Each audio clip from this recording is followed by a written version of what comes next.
দেখো বন্ধুরা, আমার শীতের পিটুনিয়ার প্রত্যেকটা গাছেই ফুলে ভরে রয়েছে, কিন্তু গাছগুলোকে এইরকম রূপ দেওয়ার আগে আমি কি কি পরিচর্যা করেছিলাম সেগুলো তোমাদের সাথে আজ আমি শেয়ার করে নেব।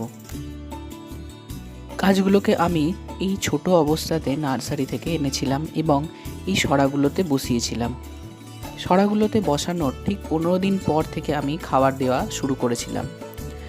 পিটুনিয়া গাছ টবের থেকে সরাতে করাটাই শ্রেয়, তার কারণ এগুলো হাইটে যত না বাড়বে তত বেশি ছড়ায়, তাই সরার মধ্যে এই গাছটা করলে খুব দ্রুত গতিতে বৃদ্ধি পাবে এবং ফুলেও ভরিয়ে দেবে। গাছগুলো লাগানোর 15 দিন পর আমি সর্ষের খোল ভেজা জল এই গাছগুলোতে দিয়েছিলাম, কিন্তু গাছে দেওয়ার আগে মাটিটা একটুখানি খুঁড়ে নিয়েছিলাম এবং তার ঠিক পরবর্তী সপ্তাহে আমি কলার খোসা ভেজানো জল দিয়েছিলাম। এরপর ধীরে ধীরে গাছগুলো গ্রোথ নেওয়া শুরু করেছিল। ঠিক 1 মাস পর আমি এই গাছগুলোতে রাসায়নিক সারের প্রয়োগ করেছিলাম।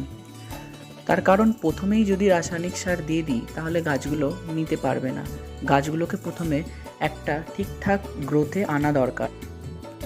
রাসায়নিক সার প্রয়োগের আগেও মাটিটাকে ভালোভাবে খুঁড়ে নিয়েছিলাম, তার কারণ এতে ভালোভাবে খাবারের উপাদানগুলি মাটির সাথে মিশে যাবে।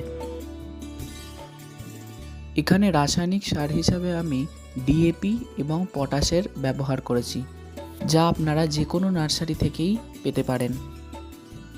এরপর আর কোনো রাসায়নিক সারের প্রয়োগ করা চলবে না, তার কারণ গাছগুলো ঝোপালো হয়ে যাবে এবং মাটি খুঁড়ে রাসায়নিক সার দিতে খুবই অসুবিধা হবে, তাই শুধুই তরল সারের ব্যবহার করব।